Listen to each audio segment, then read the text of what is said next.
Bismillahirrahmanirrahim. Assalamualaikum warahmatullahi wabarakatuh. Innal hamdalillah nahmaduhu wa nasta'inuhu wa nastaghfiruh wa na'udzu billahi min shururi anfusina wa sayyiati a'malina. Man yahdihillahu fala mudilla lahu wa man yudlil fala hadiya lahu.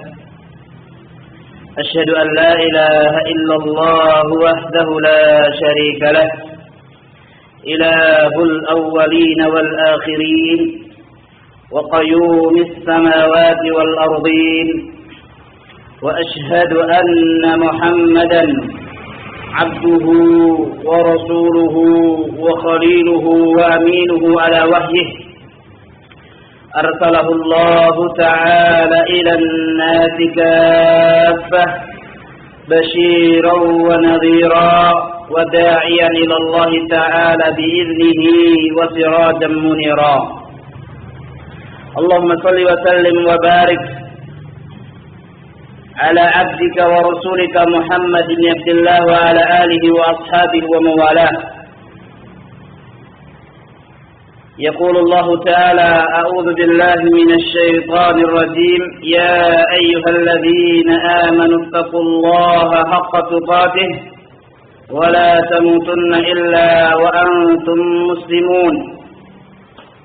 يا أيها الذين آمنوا اتقوا الله وقولوا قولا سديدا يصلح لكم أعمالكم ويغفر لكم ذنوبكم ومن يطع الله ورسوله فقد فاز فوزا عظيما.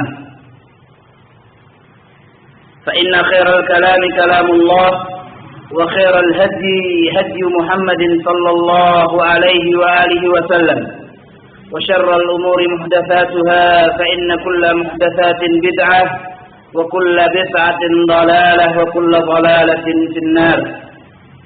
أما بعد معاشر المسلمين, jamaah pengajian rutin hari Ahad yang dimuliakan oleh Allah Subhanahu wa taala. Kita saat ini berada di tanggal 20 bulan Safar tahun 1436 Hijriah. Mudah-mudahan Allah Subhanahu wa taala senantiasa memberikan bimbingan dan taufiknya kepada kita bisa berjumpa dan juga bisa ta'lim bersama, saling memberikan nasihat di antara kita. Ma'asyiral muslimin, jamaah yang dimuliakan oleh Allah Subhanahu wa taala, merupakan nikmat dan anugerah yang agung dari Allah Subhanahu wa taala kita sebagai seorang muslim dapat berjalan di atas kebenaran, di atas petunjuk Allah Subhanahu wa taala, di atas sunnah Nabi Muhammad sallallahu alaihi wasallam. Ini merupakan anugerah dan nikmat yang agung yang Allah Subhanahu wa taala berikan. Ini tidak lain dalam rangka kita mencari ridha dan cinta Allah Subhanahu wa taala. Tentunya harapan kita agar kiranya nanti kita termasuk golongan orang-orang yang Allah Subhanahu wa taala akan masukkan ke dalam surganya yang penuh dengan kenikmatan. Oleh karena itu, kadangkala seorang muslim dalam kehidupan sehari-hari, kadangkala kita adalah orang yang lupa. Maka oleh karena itu, seorang muslim seperti itu, seperti kita ini, perlu untuk diingatkan. Kadangkala kita sebagai seorang muslim, kita lalai. Oleh karena itu, perlu bagi kita untuk di antara kita ada yang menegurnya.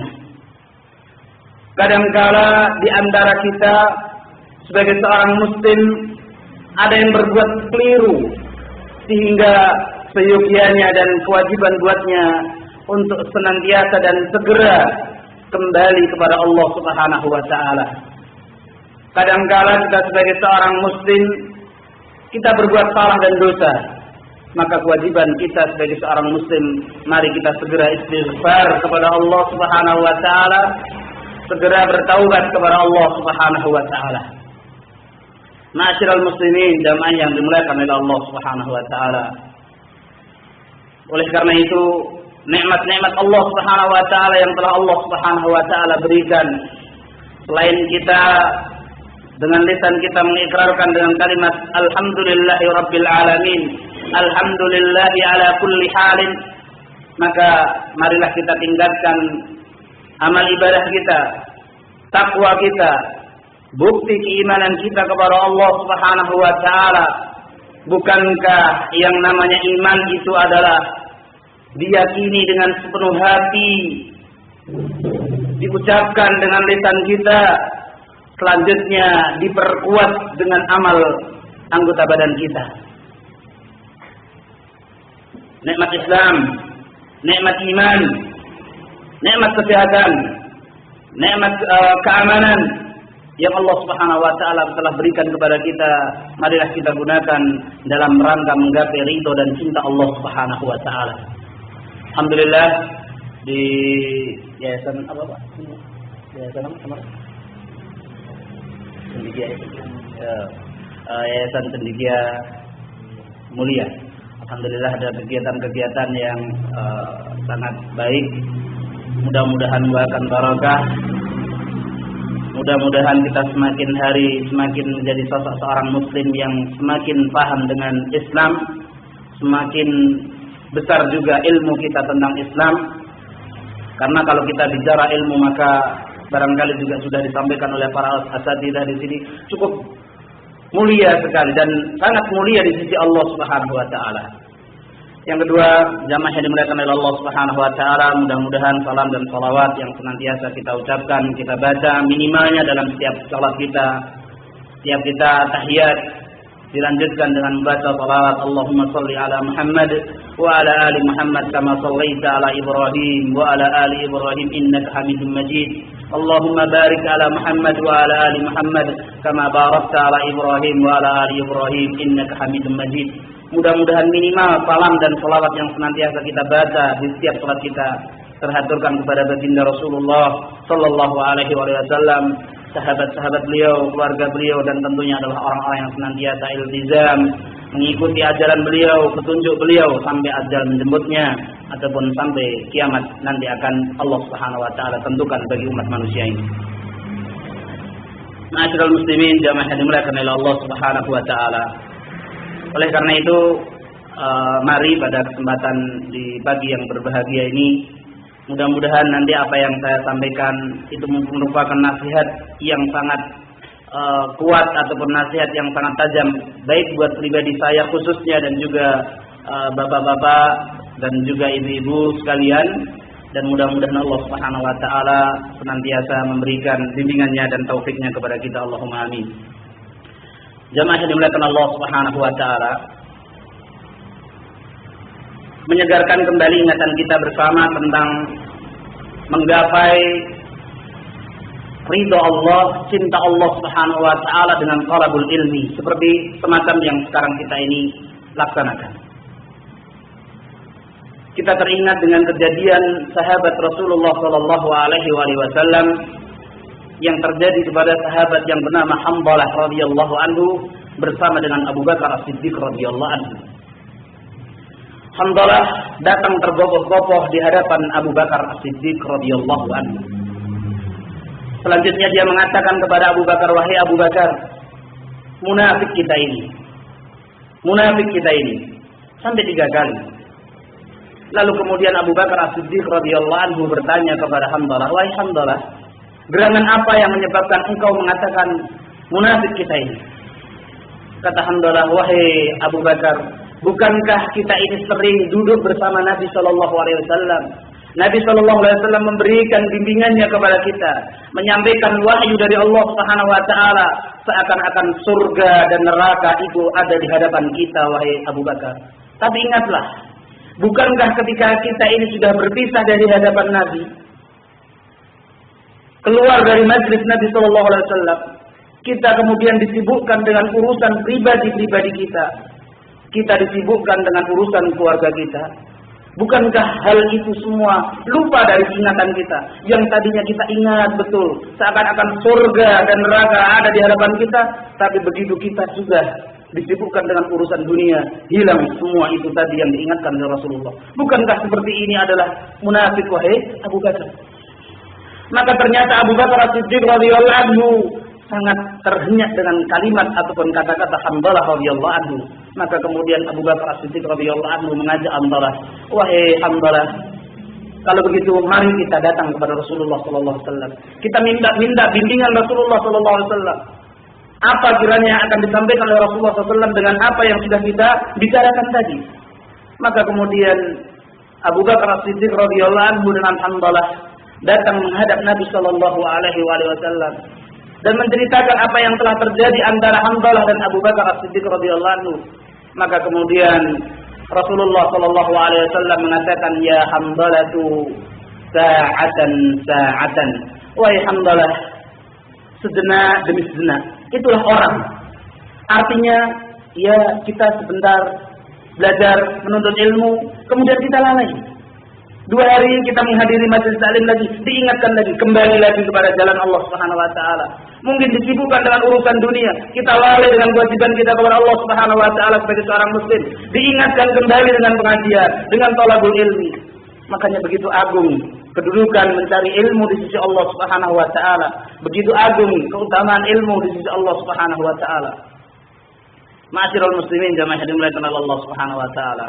Barangkali masalah ilmu juga pernah disampaikan oleh para asatidzah, tetapi tidak mengapa barangkali hal ini juga dalam rangka untuk mengingatkan kita, saling nasihat menasihati di antara kita, dan mudah-mudahan Allah Subhanahu wa taala senantiasa memberikan barakahnya kepada kita. Bukankah Allah Subhanahu wa taala telah menjelaskan dalam surat Al-Mujadilah ayat 11, ayat dan juga tafsir yang sering diucapkan ataupun disampaikan oleh para ustaz, oleh para asatidzah di dalam momen-momen khutbahnya ataupun pengajian resmi di antara para asatidzah dan kita hadir.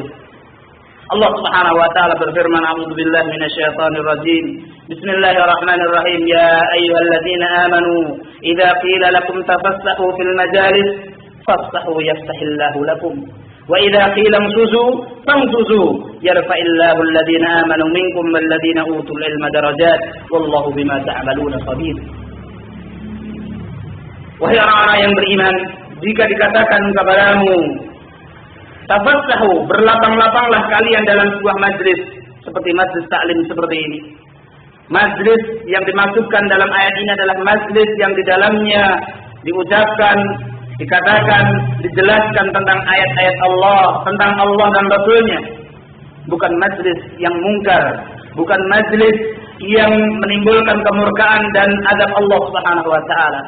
Wahai orang-orang yang beriman, berlapang-lapanglah kalian dalam majlis, niscaya Allah Subhanahu wa taala akan memberikan kelapangan kepada kalian.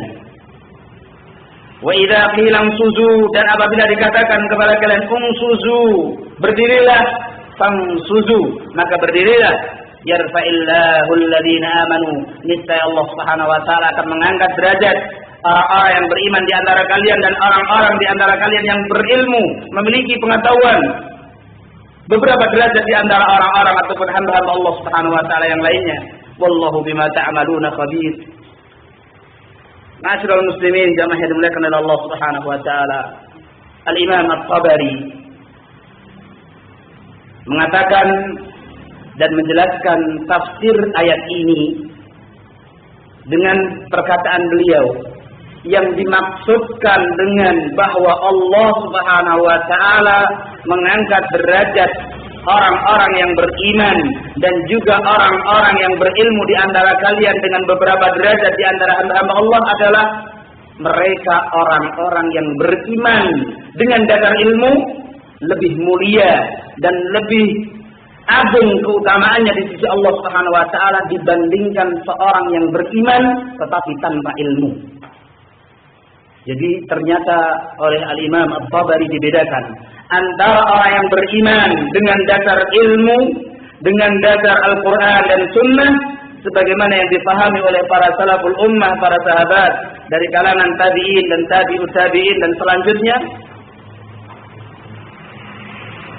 Dengan dasar itulah mereka lebih mulia daripada orang yang beriman. Dia memang beriman kepada Allah Subhanahu wa taala, tetapi dia tanpa dasar ilmu. Oleh karena itu Al-Imam Asy-Syaukani juga berkata,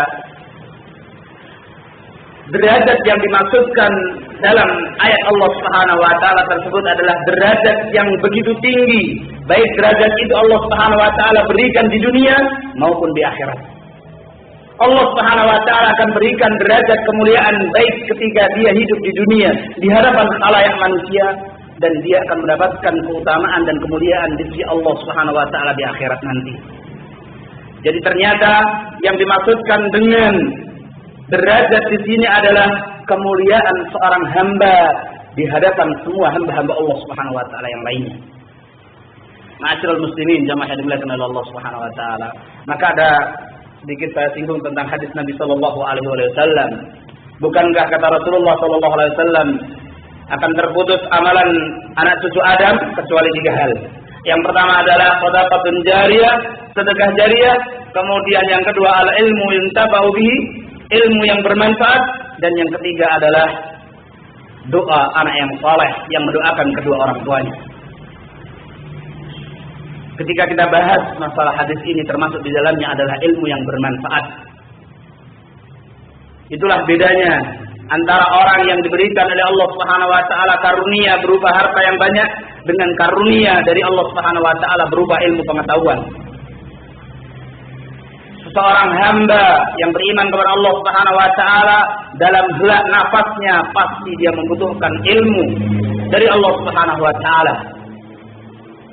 Ma'asyiral muslimin, jamaah yang dimuliakan oleh Allah Subhanahu wa taala, barangkali di belakang sana ada ibu-ibu. Ketika kita juga singgung masalah anak yang saleh, maka mari kita berikan hak putra dan putri kita, dari bapak dan ibu, sehingga kita pun nanti akan mendapatkan hak kita dari anak-anak kita. Bukankah kita menginginkan hak kita dari anak kita, doa dari anak-anak kita yang saleh? Oleh karena itu, anak-anak pun juga mendapatkan punya hak dari kita, mendapatkan hak dari pendidikan yang benar, hak dari tarbiyah yang benar. Mereka sudah mendapatkan atau punya hak untuk mendapatkan kasih sayang dari kita, bimbingan yang diridhoi oleh Allah Subhanahu wa taala dari kita, sehingga nanti kita pun punya hak dari anak-anak kita, doa yang nanti akan mereka panjatkan kepada Allah untuk kita. Makanya nanti saya juga akan singgung tentang hak Allah Subhanahu wa taala dari para hamba-hambanya dan hak dari hamba dari Allah Subhanahu wa taala. Ma'asyiral muslimin, jamaah yang dimuliakan oleh Allah Subhanahu wa taala. Pernah terjadi, ini adalah begitu mulianya ilmu. Ternyata ilmu itu tidak pandang bulu siapa pemiliknya. Entah dia adalah orang yang cacat, entah dia adalah orang yang dianggap remeh dan sepele oleh orang kanan kirinya, ataupun yang lainnya.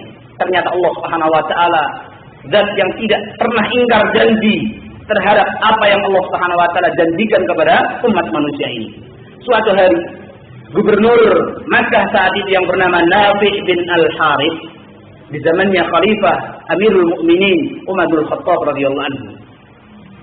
Saat itu Nafi' bin Al-Harith selaku seorang gubernur kota Makkah, beliau ingin bertemu dengan pemimpinnya, yaitu Umar bin Khattab radhiyallahu anhu, di daerah yang namanya Al-Usfan, di luar kota Makkah. Maka ketika Nafi' bin Al-Harith sudah berjumpa dengan Umar bin Khattab radhiyallahu anhu di luar kota Makkah, maka kemudian Umar bin Khattab bertanya, "Wahai Nafi' bin Al-Harith, kamu sekarang tinggalkan kota Makkah dan menemui aku di Al-Usfan. Padahal engkau adalah orang kepercayaanku menjadi seorang gubernur di kota Makkah. Lalu engkau berikan kepercayaan kepada siapakah? Kepemimpinan kota Makkah terhadap pendudukmu, terhadap saudara-saudara kita kaum muslimin kota Makkah." Maka kemudian Nafi' bin Al-Harith, seorang gubernur ini, Masya Allah, seorang pemimpin yang begitu memahami tentang keutamaan ilmu dan pemiliknya, seorang yang alim. Maka kata Nafi' bin Al-Harith, "Wahai Amirul Mukminin, wahai Umar, ketahuilah sesungguhnya kepemimpinan kota Makkah aku berikan kepada seorang yang bernama Ibnu Abda." Nama yang sama sekali Umar bin Khattab tidak kenal, tidak tahu. Umar pun kemudian balik bertanya, "Wahai Nafi' bin Al-Harith, kalau begitu siapa sih sebetulnya Ibnu Abda itu siapa?" Maka kemudian Nafi' bin Al-Harith mengatakan, "Wahai Amirul Mukminin, ketahuilah sesungguhnya Ibnu Abza itu adalah seorang budak sahaya. Dia orangnya pendek, dia orangnya berkulit hitam. Kata Umar bin Khattab, "Wahai Nafi' bin Al-Harits, kenapa engkau berikan kepemimpinan kota Makkah kepada seorang budak?" Kemudian Nafi' bin Al-Harits mengatakan, "Wallahi wahai Amirul Mukminin, sekalipun Ibnu Abza adalah seorang budak sahaya, dia orangnya pendek, hitam, tapi ketahuilah sesungguhnya dia adalah hafizul Quran. Dia adalah orang yang hafal Al-Quran." Kalimat Nafi' bin Al-Harits, dia adalah hafizul Quran, dia adalah orang yang hafal Al-Quran, plus juga dia adalah orang yang mengamalkan Al-Quran. Juga wahai Amirul Mukminin, ketahuilah bahwa Ibnu Abza, seorang budak berkulit hitam pendek tadi, sekalipun dia adalah seorang budak seperti itu, dia adalah orang yang pandai dalam hukum-hukum Islam, wahai umat. Kata Umar bin Khattab, "Allahu Akbar. Benar apa yang dikatakan Nabi kalian, Nabi Muhammad SAW. Sesungguhnya," ini perlu diperhatikan, kata Umar bin Khattab, "sesungguhnya Allah Subhanahu wa taala akan mengangkat derajat sebagian orang, mengangkat derajat seseorang, sebagian orang, sekelompok orang dengan Al-Qur'an.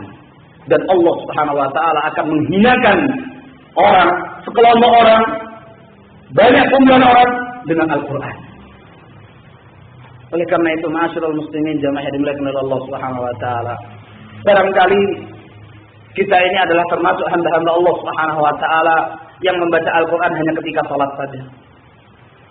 Tapi di luar waktu itu barangkali kita sering melupakan. Kita lebih disibukkan dengan urusan-urusan dunia. Padahal Allah Subhanahu wa taala sebagaimana yang disampaikan oleh Umar bin Khattab juga, seperti yang saya sampaikan tadi, bahwa Allah Subhanahu wa taala akan mengangkat derajat seseorang ataupun sekelompok orang dengan Al-Qur'an. Dan Allah Subhanahu wa taala akan menghinakan seseorang ataupun sekelompok orang dengan Al-Qur'an.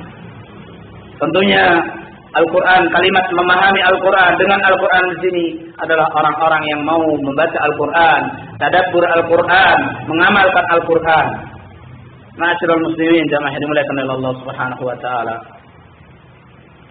Barangkali ini adalah sebagai bentuk motivasi buat kita dari cerita, dari pengalaman, dari perkataan para salafus saleh tentang Islam ini. Maka kemudian Ibrahim Al-Harbi, salah seorang ulama salaf, beliau pernah berkata, seorang tabi'in, beliau mengatakan, dahulu ada seorang yang bernama Atha bin Abi Rabah. Kalau kita ingat Bilal bin Abi Rabah, ini ada Atha bin Abi Rabah.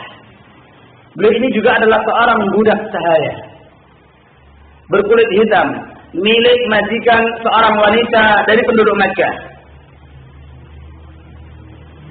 Atha bin Abi Rabah ini qaddarallahu ma syaa fa'al. Allah Subhanahu wa taala ciptakan dalam bentuk dan rupa, mohon maaf, Atha bin Abi Rabah tidak punya hidup. Hanya lubang saja. Hanya lubang saja. Tetapi ingatlah, seorang Amirul Mukminin Sulaiman bin Abdul Malik, dia adalah seorang pemimpin yang tahu kedudukan ilmu dan kedudukan seorang alim. Ketika beliau datang ke kota Makkah, kemudian masuk ke Masjidil Haram, beliau ingin berjumpa dengan Atha bin Abi Rabah, seorang budak sahaya milik seorang wanita Makkah yang memiliki fisik seperti itu tadi. Kemudian Sulaiman bin Abdul Malik, kebetulan waktu itu ini adalah bentuk di antara Sulaiman bin Abdul Malik memberikan contoh kepada kita bagaimana kiat kita untuk mendapatkan hak kita dari anak kita, supaya mereka nanti akan menjadi anak yang saleh mendoakan kita. Lihat Sulaiman bin Abdul Malik, dia pergi ke Makkah mengajak dua putranya. Setelah Sulaiman, Amirul Mukminin Sulaiman bin Abdul Malik dan kedua putranya usai menunaikan salat tahiyatul masjid, dia tidak kemudian bergegas meninggalkan masjid, tetapi kemudian dia mengatakan kepada putranya, "Wahai kedua putraku, kita duduk sejenak sini. Abah, bapak ingin menunggu seseorang dan ingin memperkenalkan kepada bapak ananda semuanya dengan orang tersebut." Ternyata yang ditunggu oleh Sulaiman bin Abdul Malik adalah Atha bin Abi Rabah. seorang budak sahaya yang begitu berilmu dengan ilmu-ilmu hadis, yang hanya memiliki hidung tidak berbentuk seperti kita, sempurna seperti kita, hanya lubang saja. Bahkan dalam sebuah sejarah dikatakan sebesar biji kacang. Masya Allah, Allah Subhanahu Wa Taala berikan kemuliaan. Allah Subhanahu Wa Taala angkat derajatnya di hadapan pemimpin kaum muslimin Sulaiman bin Abdul Malik. Sulaiman bin Abdul Malik dan kedua putranya pun sabar menunggu Atha bin Abi Rabah yang sedang salat. Seusai salat kemudian Sulaiman bin Abdul Malik, karena waktu itu memang sedang musim haji, Sulaiman bin Abdul Malik bertanya kepada Atha bin Abi Rabah dan juga jamaah kaum muslimin. Mereka mengerumuni Atha bin Abi Rabah sebagai seorang alim, banyak dikerumuni oleh kaum muslimin. Banyak di antara mereka bertanya tentang manasik haji. Sambil menerangkan tentang hukum-hukum haji Atha bin Abi Rabah ini, kemudian Sulaiman bin Abdul Malik, seorang Amirul Mukminin, pemimpin kaum muslimin dunia saat itu, dia membisikkan ke telinga kedua putranya, "Wahai anakku, aku inginkan Anda berdua ini, Ananda semua berdua ini, seperti Atha bin Abi Rabah. Dia, wahai anakku, wahai putraku, saya ini adalah seorang pemimpin, tapi dia adalah seorang alim yang mungkin menurut fisik dia adalah sangat dihinakan dan direndahkan oleh banyak orang, tapi dia lebih mulia daripada kita semuanya. Oleh karena itu, wahai kedua putraku, jadilah Anda berdua seperti dia. Demi Allah, wahai anakku, aku tidak akan pernah melupakan kejadian ini, pertemuan saya langsung dengan Atha bin Abi Rabah dalam hidupku. Oleh karena itu aku berpesan kepada Anda, wahai anak-anakku, tolong jadilah Anda berdua seperti Atha bin Abi Rabah." Ternyata Sulaiman bin Abdul Malik tidak memandang tentang bentuk fisiknya Atha bin Abi Rabah, tapi dia memandang dan menghormati ilmu yang dimiliki oleh Atha bin Abi Rabah. Oleh karena itu, jamaah yang dimuliakan Allah Subhanahu Wa Taala, mudah-mudahan dengan seringnya kita menghadiri majelis-majelis ta'lim, selama di dalamnya disampaikan tentang ayat-ayat Allah, di sana disampaikan tentang sunnah-sunnah Rasulullah SAW, tentunya dengan pemahaman para salaful ummah, kita hadiri, kita dengarkan nasihat-nasihat dari para asatidzah. Selama itu sesuai dengan Rasulullah, sesuai dengan Al-Quran dan Sunnah, sesuai dengan yang dipahami oleh para salaful ummah, maka kita akan ikut. Makanya sebagian para ulama mengatakan, "Unzur ma qala wa la tanzur man qala." Dengarkan apa yang mereka ucapkan, jangan melihat orang yang mengucapkan. Ma'asyiral muslimin, jamaah yang dimuliakan oleh Allah Subhanahu Wa Taala, kalau kita melihat di khalayak masyarakat kita, utamanya adalah di masyarakat sekitar saya sana, betul-betul awam sama sekali. Kadang-kala kalau kita mengingat tentang hadis Nabi Shallallahu Alaihi Wasallam tentang, di antaranya adalah Rasulullah SAW di dalamnya menceritakan tentang asratus sa'ah, ciri-ciri kiamat. Di antaranya adalah ketika berbicara tentang masalah zina itu menjadi merajalela, khamar biasa diminum, jumlah laki-laki lebih sedikit daripada jumlah wanita. Ini adalah di antara ciri kiamat.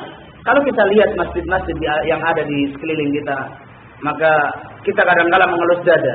Ternyata masjid yang begitu megah, diisi hanya beberapa orang, itu pun yang lebih banyak adalah kalangan ibu-ibu, kalangan wanita. Makanya wallahu a'lam bishawab, saya pernah mendapatkan kisah wallahu a'lam bishawab tentang kebenaran ini, tetapi saya ingin ambil hikmah dari apa yang menjadi cerita ini. Ada sebuah daerah yang seorang sesepuh yang dianggap dia adalah ustaz, pak kiainya di sebuah daerah itu. Masya Allah, dia adalah orang yang pertama kali masuk masjid. Dia pula lah yang azan, dia pula lah yang iqamah, dia pula lah yang kemudian yang menjadi imam. Yang makmum pun datang 1, 2, itu pun pada terlambat masbuk. Maka kemudian dia pun juga bagaimana caranya untuk memanggil manusia ini supaya mau sholat. Maka kemudian di tengah malam dia pun nekat azan. Kemudian manusia baru berduyun-duyun ke masjid ini. Mereka memarahi Pak Kiai itu. Pak Kiai, jenengan itu pripun to? Lha wong wayahe azan kok apalah azan, jenengan itu pripun to?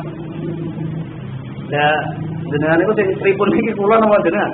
Lah saya azan setiap hari 5 kali ya panjenengan enggak ada yang hadir. Tapi begitu saya azan di luar waktu, kenapa panjenengan pada hadir? Ya Allah ya Rabbi. Makanya ikhwat sekalian, kadangkala hal ini memang terbukti di lingkungan kita.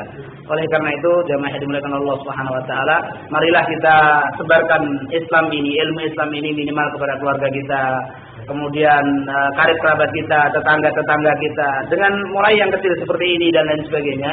Mudah-mudahan Allah Subhanahu wa taala memudahkan kita dalam menyebarkan Islam ini. Jamaah yang dimuliakan oleh Allah Subhanahu wa taala, masih tentang motivasi tentang ilmu. Dahulu ada seorang tabi'in yang bernama Muhammad bin Al-Awqas. Muhammad bin Al-Awqas ini adalah seorang alim, tapi sekali lagi, beliau ini adalah orang yang punya fisik jauh dari kesempurnaan seperti kita. Kita ini Masya Allah, Alhamdulillah. Kaki ya sehat. Saya tadi sempat ternium tadi waktu saya di daerah Demak, ada touring motor roda 3 itu, semuanya orang cacat. Saya terkesima dengan satu pengendara, saya sampai pelan-pelan melihat pengendara ini. Ini sebetulnya gimana sih caranya? Saya lihat itu dia tidak punya jari, jadi putus begini. Tapi dia naik motor boncengin keluarganya karena memang ada roda 3 itu. Jadi tangannya itu dimasukkan ke besi ke atas begitu, dia masukkan, kemudian ini diikat dengan kain supaya tidak lepas begitu. Masya Allah, dia bersusah payah untuk latihan seperti itu untuk bisa naik motor seperti itu. Nah makanya kita yang sehat, Masya Allah, Alhamdulillah, mungkin dari ujung kaki sampai ujung rambut, Masya Allah, tidak ada kekurangan. Mari kita tentunya lebih semangat daripada apa yang telah terjadi pada ulama-ulama terdahulu yang telah mencontohkan kepada kita dalam menimba ilmu. Dahulu ada seorang yang bernama Muhammad bin Abdurrahman Al-Awqas. Beliau ini adalah orang yang pendek.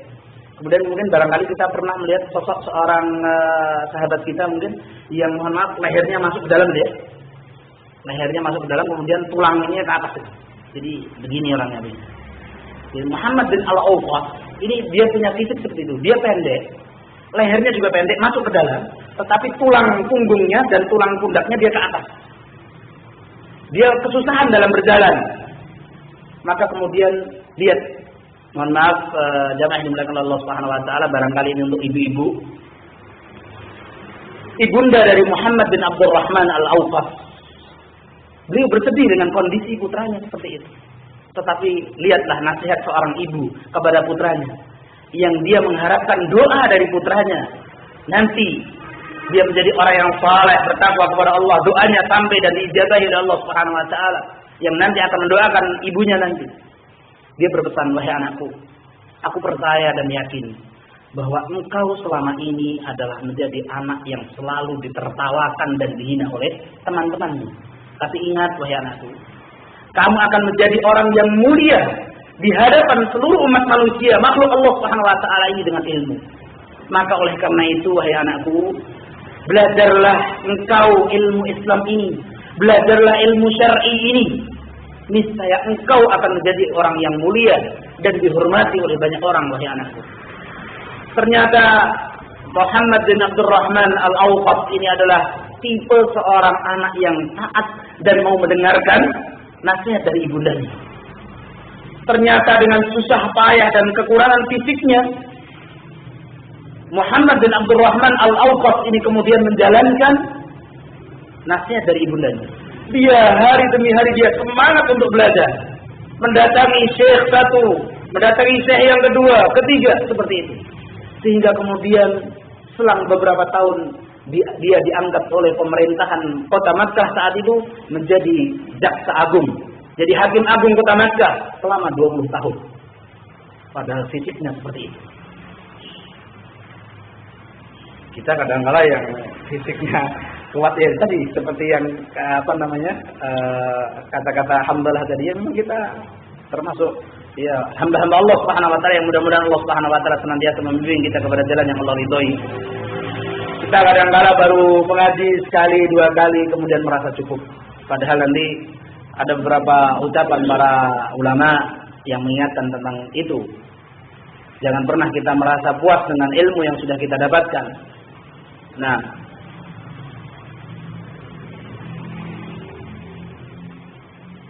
Ma'asyiral muslimin jamaah yang dimuliakan oleh Allah Subhanahu wa taala.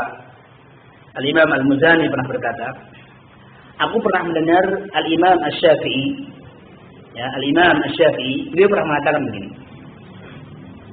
Ucapan yang begitu mulia sekali. Barang siapa yang mempelajari Al-Qur'an, maka orang tersebut akan mulia kehormatannya. Barang siapa yang mempelajari ilmu fikih, maka akan agung kedudukannya. Barang siapa yang mempelajari bahasa Arab, maka akan lembut tabiatnya. Barang siapa yang mau mempelajari ilmu hisab, maka akan cerdas nalarnya dan banyak idenya. Masya Allah. Imam Syafi'i mengatakan seperti itu. Artinya di sini bahwa Imam Syafi'i rahimahullah taala memberikan semangat kepada kita untuk menuntut ilmu dan menuntut ilmu.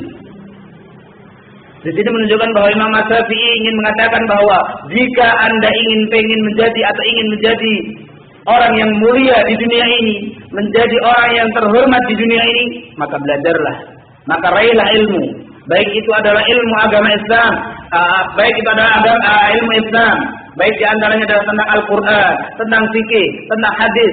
Makanya kemudian di akhirnya Imam Syafi'i mengatakan, barang siapa yang ingin kuat hujahnya, atau barang siapa yang mempelajari ilmu hadis, pasti akan kuat dalilnya dan hujahnya di hadapan manusia. Masya Allah. Di sini menunjukkan bahwa Imam Syafi'i ingin mengatakan kepada kita, menasihati kepada kita, belajar. Baik itu ilmu hadis, ilmu fikih, bahasa Arab. Nah, bukankah Rasulullah Shallallahu Alaihi Wasallam juga bersabda dalam hadis yang ma'ruf, ya, yang sudah sering kita dengar, man salaka tariqan yaltamisu bihi ilman, sahalallahu lahu tariqan ila jannah. Barang siapa yang menempuh jalan untuk mencari ilmu, maka Allah Subhanahu wa taala akan memudahkannya jalan dia menuju surga Allah Subhanahu wa taala. Juga di hadis yang lain Rasulullah sallallahu alaihi wasallam pernah menyampaikan, barang siapa yang dia keluar dari rumahnya dalam rangka mencari ilmu, maka dia berada di jalan Allah Subhanahu wa taala sampai dia kembali ke rumahnya. Karena semakin panjang jarak perjalanan kita, maka semakin panjang pula dan lama pula kita berada di dalam lindungan dan rahmat Allah Subhanahu wa taala. Mungkin kalau di sini paling dekat Pak Mu'in gitu. Tapi enggak mengapa, jazakumullah khairan bagi ikhlas sekalian sudah menyempatkan diri untuk menimba ilmu, mudah-mudahan bermanfaat, dan juga buat antum sekalian, baik bapak-bapak maupun ibu-ibu. Jemaah yang dimuliakan Allah Subhanahu wa taala, pada sesi bulan yang lalu juga di mukaddimah saya sempat saya sampaikan tentang hadis Nabi Shallallahu Alaihi Wasallam yang diriwayatkan oleh sahabat Muawiyah bin Abi Sufyan, man yuridillahu bihi khairan yufaqihu fid din. Barang siapa yang Allah kehendaki pada dia, maka Allah Subhanahu wa taala akan berikan pemahaman kepadanya ilmu agama ini. Akan Allah Subhanahu wa taala mudahkan baginya memahami agama ini. Sekarang kita tinggal introspeksi diri sekarang. Saya ini termasuk orang yang mudah menerima kebenaran, yaitu Islam dan Sunnah. Apakah kita termasuk orang yang berat ataupun susah menerima Al-Quran dan Sunnah? Mudah-mudahan kita termasuk hamba-hamba Allah Subhanahu wa taala yang dilunakkan hatinya dan mudah menerima kebenaran, mudah menerima Al-Quran dan Sunnah. Bukan sebaliknya, orang yang memiliki atau hamba yang memiliki hati yang berat ataupun susah untuk menerima kebenaran, menerima Al-Quran dan Sunnah. Karena apa? Di antara bukti bahwa Allah Subhanahu wa taala sayang dan Allah Subhanahu wa taala berikan kebaikan pada seorang hamba, bahwa hamba tersebut mudah untuk menerima kebenaran, mudah menerima Al-Quran, mudah menerima Sunnah Nabi Sallallahu Alaihi Wasallam. Rasulullah Sallallahu Alaihi Wasallam juga pernah bersabda, langsung saya terjemahkan saja. Dan sesungguhnya para malaikat akan merendahkan sayap-sayapnya bagi penuntut ilmu sebagai tanda ridho mereka kepada para penuntut ilmu. Sungguh seorang yang berilmu akan dimintakan ampun baginya oleh semua makhluk hidup Allah Subhanahu wa taala, sampai pun ikan-ikan yang ada di lautan. Mereka memintakan ampunan kepada Allah Subhanahu wa taala bagi para penuntut ilmu. Mudah-mudahan Allah Subhanahu wa taala senantiasa saat ini juga memberikan rahmahnya kepada kita dengan malaikat, menurunkan sayap-sayap mereka. Makhluk-makhluk Allah, baik yang dekat dengan kita saat ini ataupun yang jauh dari hadapan kita di lautan sana, mendoakan dan memintakan ampun buat kita semuanya. Kemudian Rasulullah Sallallahu Alaihi Wasallam melanjutkan keutamaan seorang yang berilmu di hadapan atau di atas orang yang ahli ibadah itu seperti bulan di hadapan bintang-bintang. Artinya orang yang beribadah dengan ilmu lebih mulia daripada orang yang beribadah sekalipun benar tapi tanpa ilmu, tanpa dalil, tanpa mengetahui dasarnya dari Al-Quran dan Sunnah, itu lebih mulia. Kata Rasulullah SAW, para ulama itu adalah pewarisnya para nabi, dan para nabi tidaklah mewariskan harta benda, baik itu dinar ataupun dirham.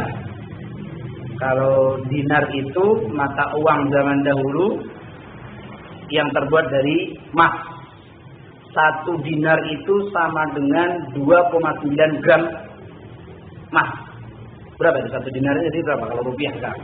2,9 gram emas. Kita bisa bayangkan tentang sumbangannya Utsman bin Affan ketika perang Tabuk.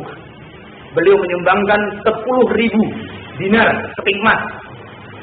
Kalau kita kalikan 1 dinarnya 2,9 gram emas, 1 gramnya nggak tahu, yang 24 karat berapa ratus ribu. Makanya benar apa yang disampaikan oleh Rasulullah SAW. Demi Allah, tidak akan ada lagi orang yang bisa menyamai sedekahnya, sumbangannya Utsman bin Affan. Kalau dihitung berapa? Wallahu a'lam. 10.000 dinar, 1.000 ekor onta, 100 kuda perang, yang 1.000 ekor onta itu penuh dengan bawaannya, muatannya. Saya pernah bertanya, ada seorang syekh, kira-kira itu kalau onta satu itu harganya berapa? Ya di 5 tahun yang lalu saya tanya. Ya paling murah 17 jutaan mungkin itu, ya onta yang sangat jelek. Sudah ini 1.000. Makanya saya sempat ngitung-ngitung itu ya sekian, mungkin kalau dirupiahkan sekarang ya triliunan mungkin di mata uang kan sekarang. Masya Allah. Kalau dirham itu adalah mata uang yang terbuat dari perak. 1 peraknya itu sama dengan 2,7 gram perak. Nggak tahu sekarang 1 gram peraknya berapa harganya. Baik, itu kaitannya dengan dinar dan dirham. Kemudian kata Rasulullah SAW, mereka hanya mewariskan ilmu. Para nabi itu hanya mewariskan ilmu. Kata Rasulullah SAW, barang siapa, di akhir sabda beliau, barang siapa yang dapat mengambil warisan para nabi, yaitu ilmu, sungguh dia telah meraih bagian yang begitu banyak. Masya Allah. Maka Nabi Shallallahu Alaihi Wasallam ketika beliau meninggal, beliau sama sekali tidak meninggalkan apa-apa. Dalam sebuah riwayat, Rasulullah Shallallahu Alaihi Wasallam di rumahnya atau di hadapannya tidak pernah bercampur antara roti yang menjadi makanan pokok Rasulullah SAW di saat itu, terkumpul antara roti dengan daging. Rasulullah SAW bisa makan dengan roti atau gandum dengan disempurnakan dengan lauk daging ketika hanya bersama sahabat-sahabatnya. Artinya ketika beliau berada di rumah para sahabat. Masya Allah. Kalau kita kan aduh, termasuk saya nih, aduh. Oke, ketak-ketak aja tahu tempe mendung senang. Tapi lihat Nabi kita Muhammad Sallallahu Alaihi Wasallam, Masya Allah. Beliau tidak pernah makan ya, roti kemudian ada daging. Ya salah satunya. Atau artinya bahwa Rasulullah SAW tidak pernah makan mewah seperti itu. Dalam riwayat yang lain pernah Rasulullah SAW 3 bulan berturut-turut beliau puasa karena tidak mendapatkan makanan di rumahnya. Rasulullah SAW hanya bertanya kepada Aisyah, wahai Ummul Mukminin, adakah hari ini yang sesuatu yang bisa saya makan? Kata Aisyah, wahai Rasulullah, wahai baginda Rasulullah, ketahuilah sesungguhnya hari ini tidak ada sesuatu apapun yang bisa kita makan. Rasulullah SAW kemudian melanjutkan hari itu dengan berpuasa. Berlangsung 3 bulan. Kalau kita kan nggak punya uang sekian aja sudah bingung gitu kan? Ya Allah ya Rabbi. Nah, baik ikhwah sekalian, Nabi Muhammad SAW mendapatkan wahyu Allah Subhanahu wa taala, firman Allah Subhanahu wa taala, "Wa qur rabbi zidni ilma." Dan katakanlah wahai Muhammad, "Rabbi zidni ilma." Wahai Rabb, ya Allah, Rabb segala alam semesta ini, zidni ilma. Tambahkanlah kepadaku ilmu. Allah Subhanahu wa taala, Rasulullah SAW tidak pernah mengajarkan kepada umat manusia, Allahumma zidni apa? Mala. Allahumma zidni rizqa. Kalau kita kan enggak. Kita ketahuan sekali tamak kita kalau berdoa, Allahumma firli, kemudian Allahumma innana nas'aluka wa rizqan thayyiban wa halal. Ya memang itu wajarnya. Tapi biasanya doa itu yang kita pentingkan. Kita jarang berdoa kepada Allah Subhanahu wa taala, Allahumma rabbi zidni ilma, dahulu itu. Allahu akbar. Padahal dengan dasar ilmu itulah kita menjadi kaya, kaya hati, kaya perasaan. Rasulullah Shallallahu Alaihi Wasallam bersabda, ini kaitannya antara keinginan kita terhadap dunia. Kadangkala kita mendapatkan pertanyaan, Ustaz, apa namanya hukumnya kita ini belajar thalabul ilmi tapi dalam rangka hanya sekedar untuk mendapatkan ijazah. Dengan ijazah itulah saya nanti bisa bekerja. Dengan ijazah itulah kemudian saya nanti bisa mengarungi rumah tangga dengan masa depan yang insya Allah bisa saya jamin karena saya punya ijazah kian-kian misalnya. Saya tidak menjawab dengan lugas, tapi dengarlah sabda Nabi Shallallahu Alaihi Wasallam berikut yang artinya begini. Rasulullah Shallallahu Alaihi Wasallam bersabda, barang siapa yang mencari ilmu yang seharusnya dicari, maksudnya adalah ilmu agama, untuk mengharapkan ridho, mengharapkan wajah Allah, mengharapkan cinta Allah, namun ternyata ia tidak mempelajarinya, melainkan untuk mendapatkan satu tujuan dunia, maka ia tidak dapat akan mencium wanginya surga Allah Subhanahu wa taala. Makanya datangnya kita, datangnya saya, datangnya antum sekalian ke sini, mudah-mudahan tidak ada unsur masalah dunia, tapi betul-betul kita mengharap ridha Allah Subhanahu wa taala. Barangkali apa yang saya sampaikan ini menurut bapak-bapak dan juga ikhwas sekalian, ibu-ibu, sudah sering didengar oleh kita. Saya yakin sudah sering didengar oleh kita. Tetapi itulah manusia. Kadangkala kita lupa. Kadangkala kita belum sempurna memahaminya. Oleh karena itu dengan seringnya kita mengadakan majelis-majelis ta'lim ini tadi, kita kadangkala keliru, maka sejujurnya dan kewajiban orang lain yang tahu kekeliruan seseorang, sampaikan kebenaran. Tegurlah dia. Ketika dia lalai, tegurlah dia. Ketika kita salah, istighfar, minta ampun kepada Allah Subhanahu wa taala. Itulah fungsi dari majlis, pertemanan, persahabatan, ukhuwah Islamiyah yang selama ini kita jalin. Ma'asyiral muslimin jamaah dimuliakan Allah Subhanahu wa taala. Ya, belajar itu juga memang tidak instan, tidak kemudian datang sekali, dua kali, kemudian kita bisa memahami. Imam Syafi'i rahimahullah ta'ala sendiri mengatakan, beliau tidak akan mendapatkan ilmu kecuali dengan 6 hal. Diwan ini sering disampaikan oleh Imam Syafi'i. Yang pertama adalah zakaun. Syaratnya kalau orang mau mendapatkan ilmu, zakat. Dia adalah orang yang punya kecerdasan, punya nalar, bisa berpikir. Kemudian kata Imam Syafi'i, selain zakaun adalah wahirsun, semangat untuk mencari ilmu. Ya kalau tidak semangat, walaupun cerdas tapi tidak punya semangat, tidak punya keinginan untuk mencari ilmu, mencari kebenaran, ya bagaimana dia akan mendapatkan ilmu dari Allah Subhanahu wa taala? Oleh karena itu, Bapak Ibu sekalian yang dirahmati Allah Subhanahu wa taala, mari kita menggugah diri kita masing-masing untuk rajin mencintai Al-Qur'an, mencintai sunnah-sunnah Nabi sallallahu alaihi wasallam dengan cara kita mendatangi kajian-kajian yang disampaikan oleh para ustaz, menyampaikan tentang ayat Allah, menyampaikan tentang sabda-sabda Rasulullah SAW, sehingga dengan demikian kita semakin hari semakin bertambah ilmu kita, semakin besar pula rasa takut kita kepada Allah Subhanahu wa taala, semakin besar juga semangat kita untuk menggapai ridha Allah Subhanahu wa taala. Kemudian selain zakat, kemudian yang kedua semangat wastihadun. Istihad itu ya bersungguh-sungguh. Kita biasanya hadir pengajian itu ya, apalagi kalau waktunya waktu ngantuk ya memang nggak tertahan sekali. Ya Allah, setan itu memang ya kanan kiri niup mata kita ya, ngantuk. Kok Ustaz cerita penak mendian apa yang ya Allah ya Rabbi. Nah, baik. Pertama tadi adalah 6 hal tadi. Kata Imam Syafi'i, yang pertama kecerdasan, semangat, istihad, kesungguh-sungguhan. Kemudian wabulghatul, bulghah itu ya materi, biaya.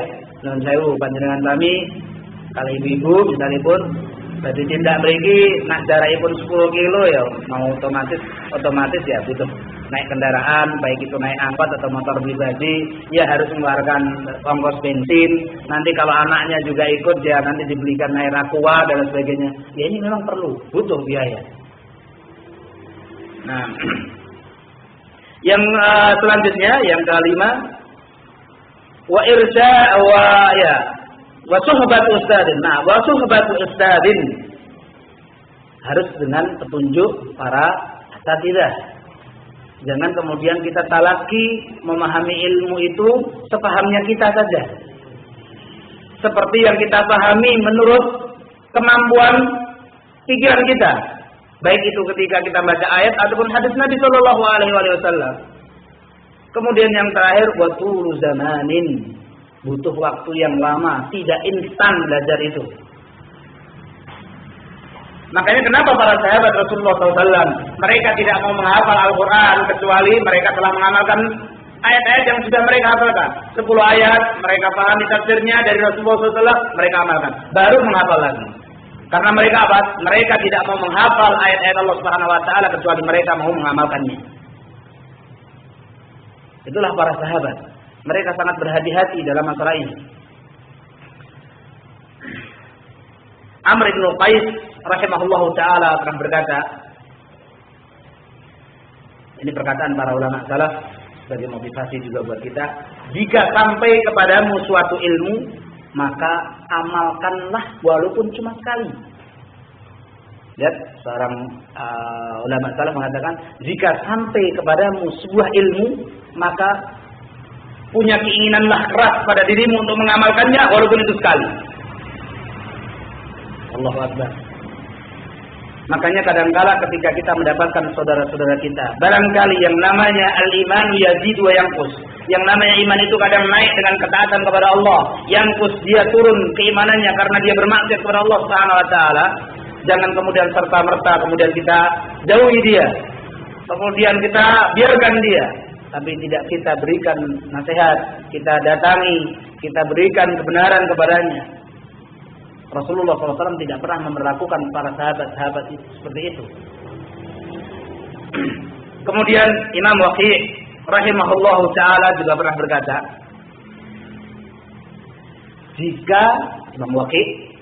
jika Anda ini ingin menghafal satu hadis saja, satu dalil saja, maka hafalkanlah. Jadi jika Anda ingin menghafal satu hadis, satu dalil, maka amalkan apa yang menjadi dasar hadis itu. Misalnya tentang larangan Rasulullah SAW makan dengan tangan kiri, diamalkan supaya kita hafal. Ketika misalnya larangan Rasulullah SAW tentang makan berdiri, kita akan hafal dengan cara kita mengamalkan dalil tersebut. Kemudian Al-Imam Ahmad rahimahullah ta'ala, Imam Ahlu Sunnah wal Jamaah, beliau mengatakan, aku tidaklah pernah menulis satu hadis kecuali aku lebih dahulu mengamalkannya. Lihat para ulama, begitu besarnya mereka menjaga ilmu.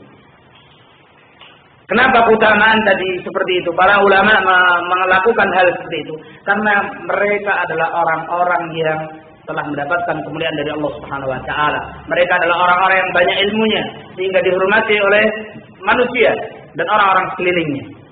Kemudian Imam Ahmad pernah bercerita, beliau mencontohkan tentang satu hadis. Aku pernah mendapatkan riwayat hadis dari Rasulullah SAW bahwa Rasulullah SAW pernah melakukan bekam, hijamah, mekam diri. Kemudian Rasulullah sallallahu alaihi wasallam memberikan upah kepada ahli bekamnya itu dengan 1 dinar. Maka aku kemudian setelah membaca hadis itu, saya pergi ke tukang bekam dan aku minta dibekam, kemudian aku memberi upah seperti yang telah diberikan oleh Rasulullah kepada ahli bekam itu, yaitu dengan 1 dinar. Di sini Imam Ahmad ingin mencontohkan kepada kita bahwa Imam Ahmad selain beliau menulis hadis, meriwayatkan hadis, tadi beliau langsung mengamalkannya, meniru apa yang dilakukan oleh Rasulullah sallallahu alaihi wasallam. Ali bin Abi Thalib radhiyallahu anhu, sahabat Rasulullah sallallahu alaihi wasallam. Kalau kita bercerita tentang Ali bin Abi Thalib, ada kiranya mungkin di Indonesia ini sedang marak-maraknya atau gencar-gencarnya aliran Syiah merajalela di Indonesia, ya. Perlu kami sampaikan, kita juga perlu hati-hati dari ajaran aliran Syiah ini. Karena mereka memang ya berbaju Islam di sekeliling kita,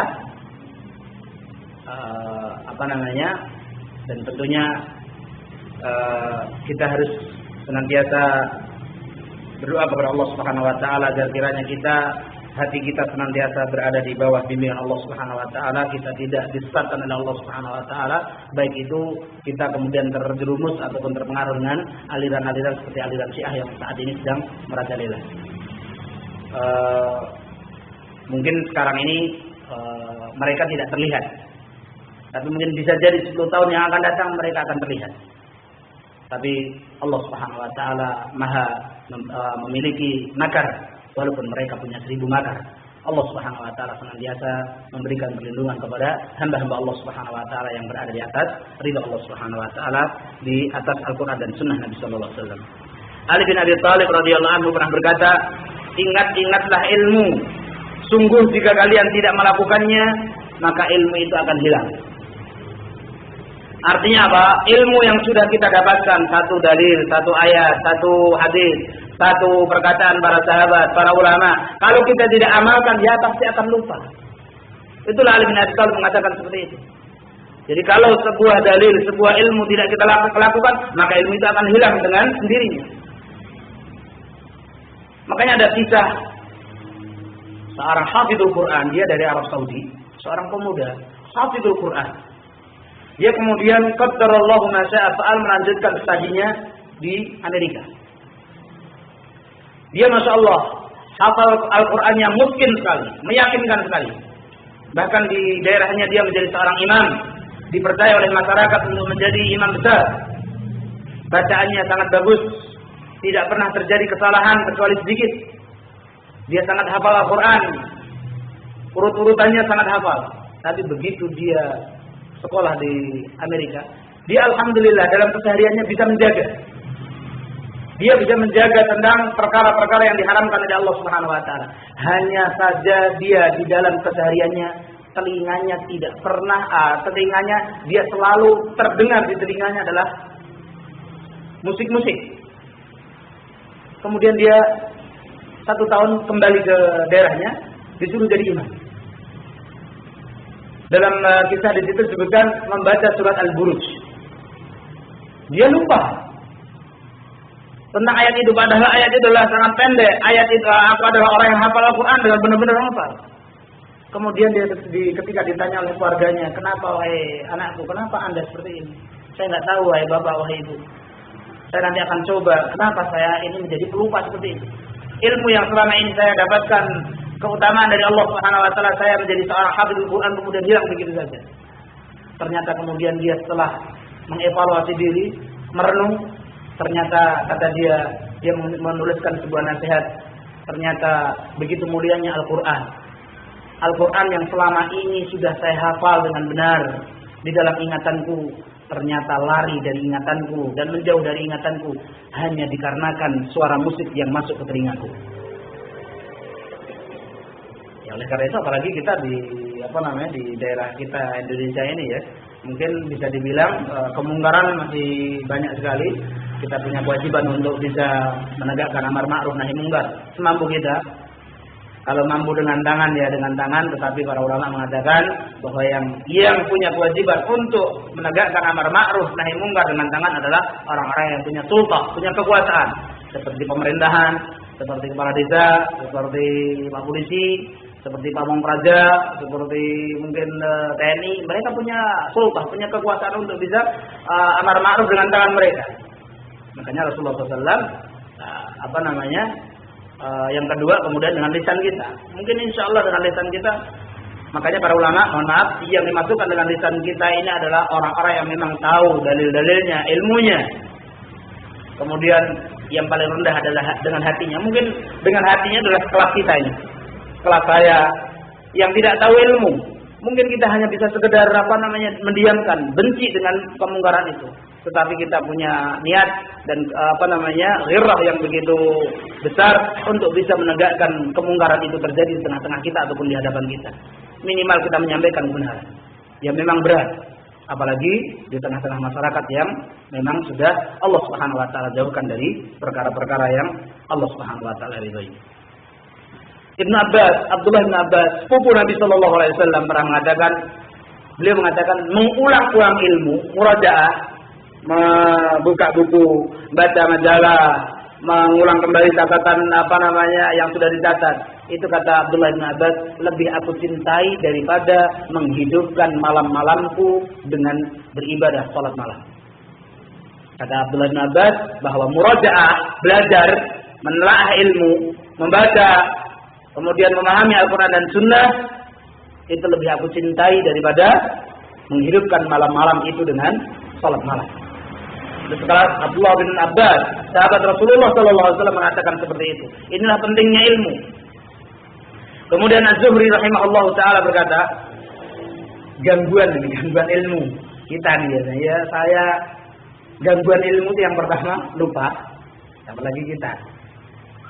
Saya kayak kemarin tuh, saya cari tas yang saya taruh di jok. Saya buka jok pakai kunci.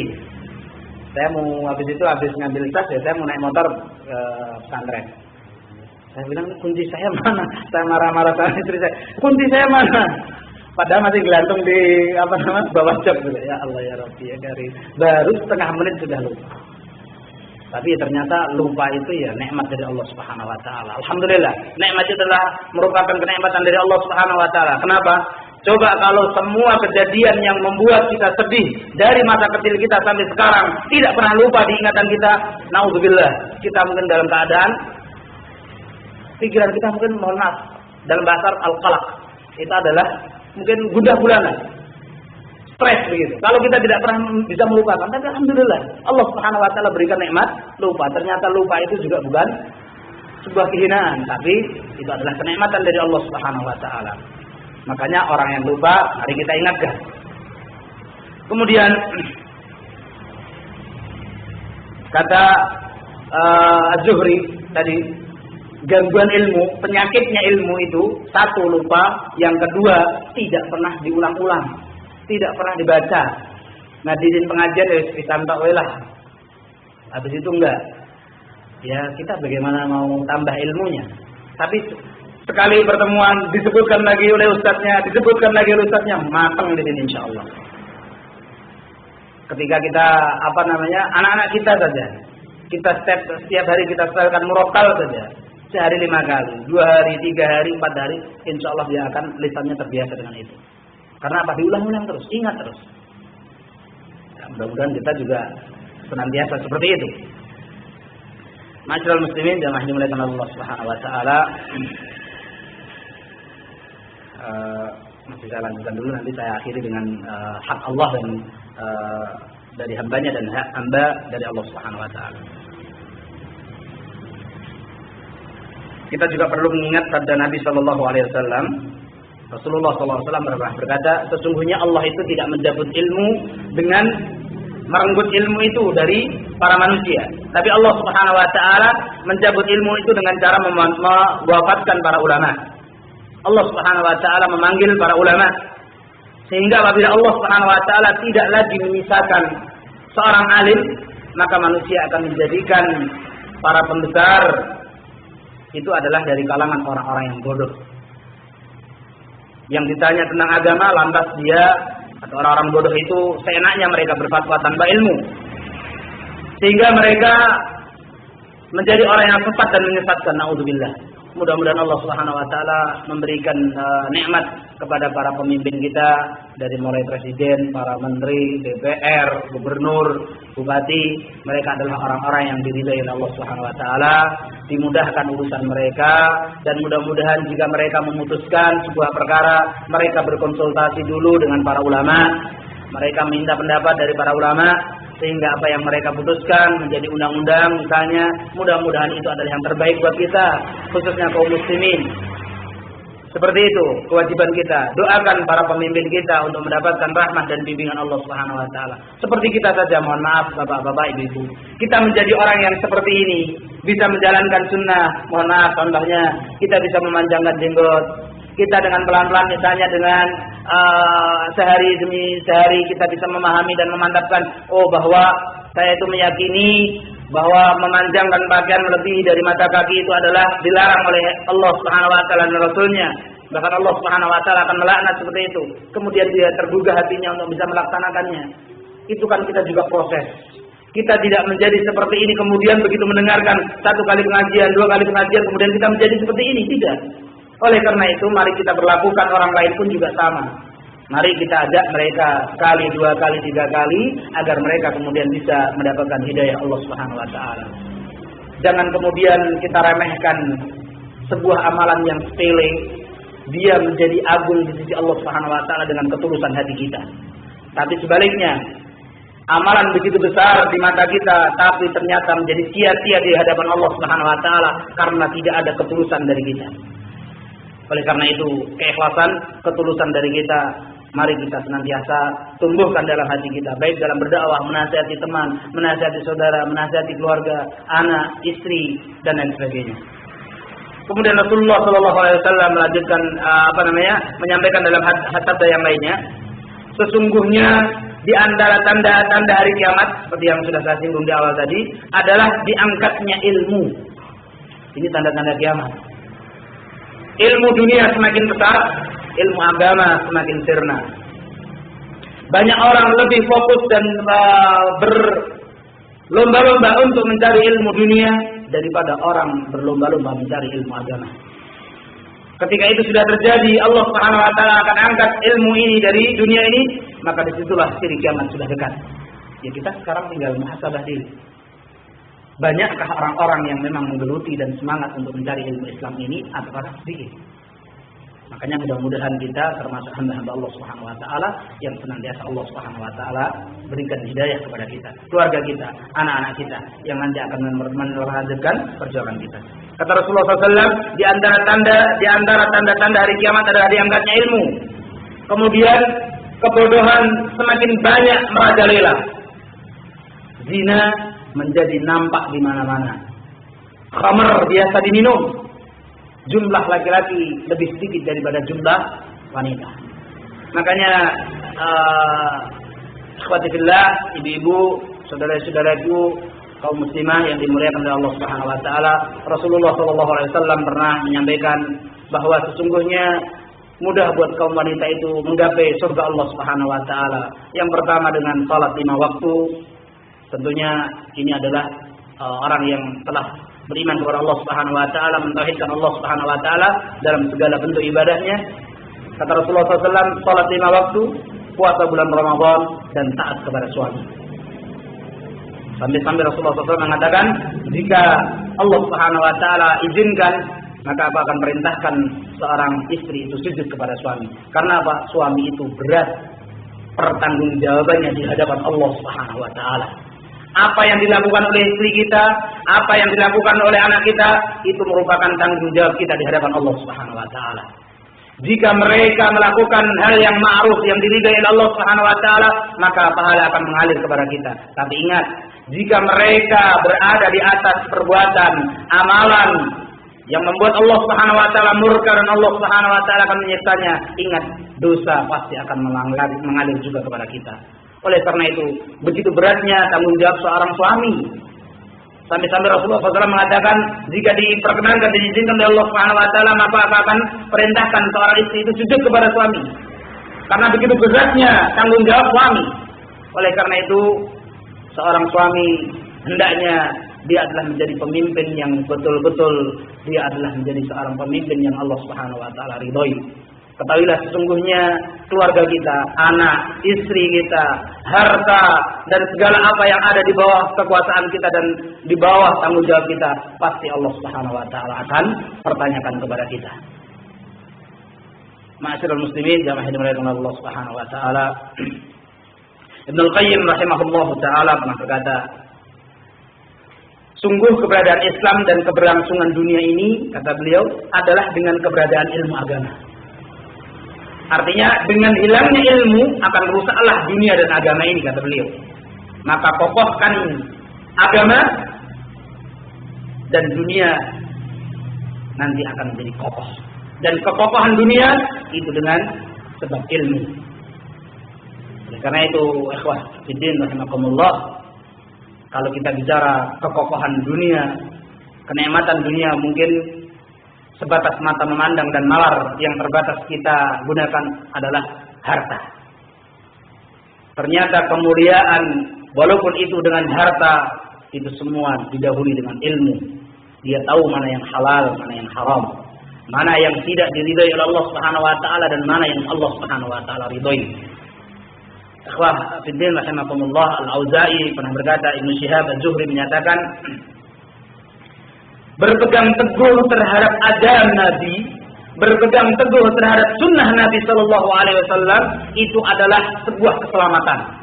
Artinya, barang siapa yang ingin selamat dunia dan akhirat, maka berpegang teguhlah terhadap sunnah Nabi Sallallahu Alaihi Wasallam. Rasulullah SAW juga pernah bersabda, "Alaikum bisunnati." Bagi kalian punya kewajiban untuk berpegang teguh terhadap sunnah-sunnahku. Wa sunnatul khulafa'ir rasyidin al-mahdiyyin, dan bagi kalian punya kewajiban untuk berpegang teguh terhadap sunnah-sunnah yang sudah dilakukan oleh para khulafa'ur rasyidin dari Abu Bakar, Umar, Utsman dan Ali. Ini adalah jaminan Rasulullah SAW kepada 4 sahabatnya. Makanya manusia paling mulia setelah para rasul dan para nabi adalah Abu Bakar. Setelah para rasul dan para nabi dan setelah Abu Bakar adalah Umar, berikutnya Utsman, berikut selanjutnya adalah Ali bin Abi Thalib radhiyallahu anhum ajma'in. Abdu 'alaiha bin nawajid. Pegang eratlah sunnah itu, ajaran Nabi itu ajaran Nabi sallallahu alaihi wasallam itu dengan gigi geraham. Kita kalau mau makan sesuatu enggak kuat, pasti ya kita gunakan geraham supaya makan apa ya gitu, supaya kuat ya. Gigi geraham yang menunjukkan bahwa Rasulullah SAW memegang sunnah itu seperti memegang bara api. Berat di hadapan manusia seperti ini sekarang. Zaman yang seperti yang disampaikan oleh Rasulullah SAW, kalau kita lihat pada kenyataan sudah menandakan ciri-ciri kiamat. Jumlah wanita lebih banyak daripada perempuan. Jumlah perempuan lebih banyak daripada kaum laki-laki. Khamar sudah menjadi minuman biasa. Sekarang ini beredar berita di internet kemarin itu di Garut ya, oplosan, naudzubillah, su'ul khatimah. Mereka mendapatkan akhir kehidupan yang begitu jelek dari dunia ini. Naudzubillah. Mudah-mudahan kita diberikan oleh Allah Subhanahu wa taala husnul khatimah. Khamar sudah menjadi biasa, perzinaan juga menjadi biasa. Naudzubillah. Di daerah saya di Salatiga sana ada satu daerah. Wallahu a'lamu bis-shawab. Apakah ini juga disadari oleh pemerintahan apa tidak? Mohon maaf, di pelang masuk daerah itu non sewu. Daerah kawasan wajib kondom. Naudzubillah. Sampai seperti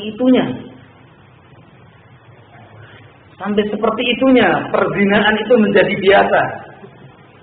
Makanya naudzubillah. Benar apa yang disabdakan oleh Nabi Sallallahu Alaihi Wasallam, sudah dekat masa kiamat. Rasulullah SAW mengatakan, baini wa baina sa'ah kahatain. Antara aku dengan hari kiamat itu seperti ini. Rasulullah SAW tidak mengatakan antara dua jarinya atau 4 jari begini. Tidak, tapi begini. Dekat sekali. Padahal Nabi SAW sudah 1436 tahun yang lalu, itu pun dihitung dari Nabi SAW ketika sudah berumur 53 tahun. Kalau dihitung dari Rasulullah SAW, dari sejak lahir, sudah berapa? Sudah 1480 atau 90 sekian tahun yang lalu. mungkin dia tinggal gitu ya, sudah terjadi kiamat. Mudah-mudahan kita termasuk hamba-hamba Allah Subhanahu wa taala yang tidak akan bertemu dengan Dajjal, tidak bertemu dengan hari kiamat, karena hari kiamat akan diperuntukkan oleh Allah Subhanahu wa taala bagi orang-orang fasik dan orang-orang kafir.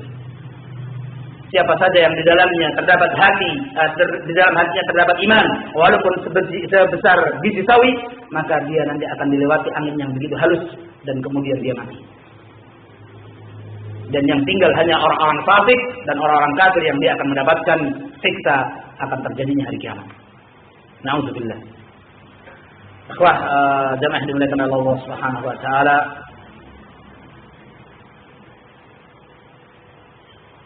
Sampai jam berapa?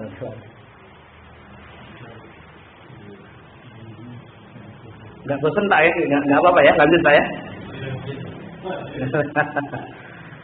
Selanjutnya Allah Subhanahu wa taala berfirman dalam surat Fatir ayat 28, A'udzubillahi minasyaitonir rajim. Bismillahirrahmanirrahim. Wa minan nasi wad-dawabi wal an'ami mukhtalifun alwanuhu kadzalik innama yakhshallaha min ibadihi ulama innallaha azizun ghafur. Kata Allah Subhanahu wa taala dalam surat Fatir ayat 28, dan demikian pula di antara manusia, binatang-binatang melata dan binatang-binatang ternak, ada yang bermacam-macam warnanya, ada yang bermacam-macam jenisnya, ribuan ya kalau kita bicara hewan, baik hewan melata ataupun ternak. Sesungguhnya yang takut kepada Allah Subhanahu wa taala di antara hamba-hambanya adalah atau hanyalah ulama. Yang dimaksudkan ulama di sini adalah orang-orang yang mengetahui kebesaran dan kekuasaan Allah. Dari mana kita akan mengetahui kebesaran dan kekuasaan Allah kalau kita tidak berilmu, kalau kita tidak mempelajarinya, kita tidak mengerti tentang Allah, tidak mengetahui tentang Islam, tidak mengetahui tentang Rasulullah. Oleh karena itu, orang semakin banyak ilmunya, semakin banyak pula rasa takutnya kepada Allah Subhanahu wa taala. Semakin besar ilmunya, semakin besar pula rasa takutnya kepada Allah Subhanahu wa taala. Semakin kuat tauhidnya, maka semakin kuat pula keimanannya kepada Allah Subhanahu wa taala. Semakin kuat tauhid asma wa sifatnya kepada Allah. Dia meyakini kalau Allah Subhanahu wa taala Maha melihat, Maha mengetahui, Maha segala-galanya, Maha mendengar. Maka baik dia dalam keadaan sendiri maupun di tengah-tengah keramaian, dia pasti bisa menjaga kewajibannya kepada Allah Subhanahu wa taala. Lain halnya dengan orang yang tipis keimanannya, tipis keilmuannya tentang tauhid asma wa sifat. Dia hanya mendengar saja, oh iya memang Allah Subhanahu wa taala itu Maha melihat. Tapi ketika dia meyakini itu hanya ketika berada di depan keramaian manusia. Tetapi dia ketika tidak di hadapan manusia, ketika dia sendiri, dia lupa dengan Allah Subhanahu wa taala kalau Allah Maha melihat, Maha mendengar, Maha mengetahui.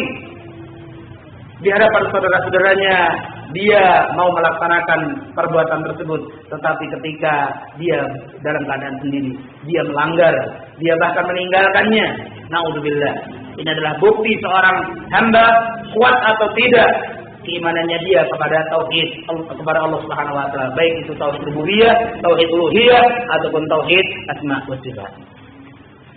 Al-Imam At-Tabari rahimahullahu taala berkata, sesungguhnya yang takut kepada Allah menjaga diri dari azab dan siksa Allah Subhanahu wa taala dengan menjalankan ketaatan kepada Allah Subhanahu wa taala, itu adalah hanyalah orang-orang yang berilmu. Dia benar, kalau orang enggak punya ilmu masa mau mengamalkan, mau takut kepada Allah. Orang-orang yang tidak takut kepada Allah Subhanahu wa taala itu adalah orang-orang yang sama sekali tidak punya ilmu, tidak tahu kalau Allah Subhanahu wa taala itu Maha mengetahui, Maha mendengar.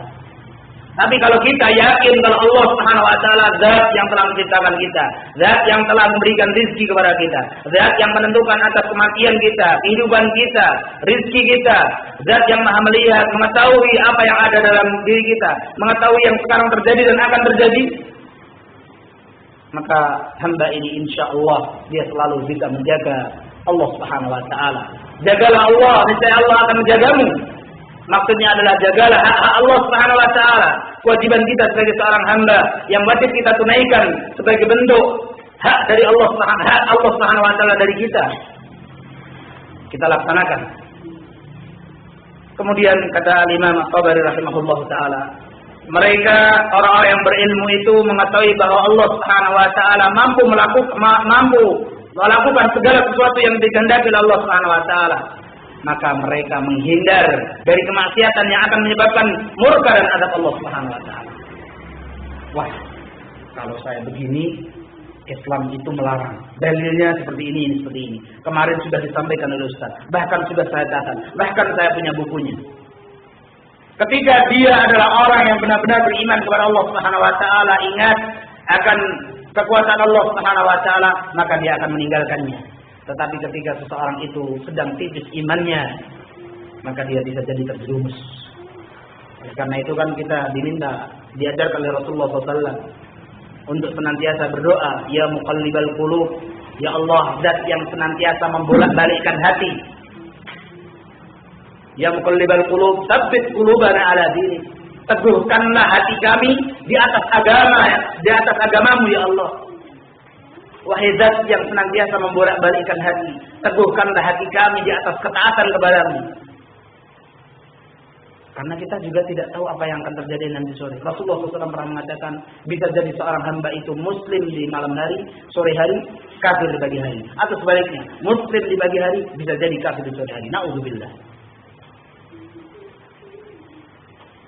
Makanya Rasulullah SAW juga mengajarkan kepada kita, beliau di setiap keseharian beliau membuka lembaran-lembaran hari beliau. Di setiap beliau usai membaca azkar ba'da salat, di salat fajar, salat subuh, beliau selalu membaca doa apa? Allahumma inni as'aluka ilman nafi'ah. Yang diminta oleh Rasulullah pertama adalah ilman nafi'ah. Wa rizqan thayyibah. Lalu nomor 2, rizki yang baik, bukan rizki yang banyak kata Rasulullah. Tapi rizki yang baik.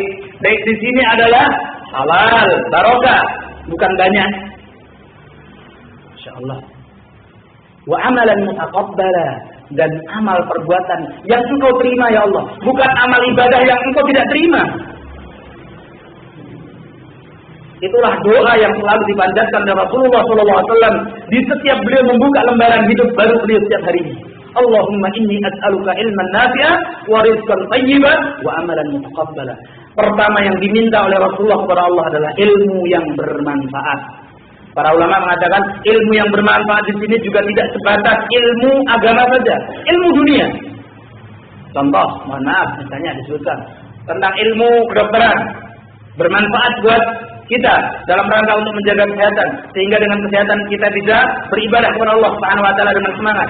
Ilmu pertanian, kita berjumpa dengan saudara kita, saya kok nanam jagung gagal, kok panjenengan bisa nanam jagung bisa sukses, apa kiat-kiatnya? Disampaikan ilmunya. Begini, Anda melakukan seperti itu salah. Ini adalah ilmu yang bermanfaat. Bukan ilmu yang tidak bermanfaat. Juga tidak sebatas adalah ilmu-ilmu yang kaitannya berlawanan dengan perkara-perkara yang Allah Subhanahu wa taala larang. Tapi perkara-perkara yang mubah, contohnya tentang misalnya cara membuat oplosan, na'udzubillah. Cara nyopet, itu kan ilmu. Na'udzubillah dari ilmu yang tidak bermanfaat seperti itu.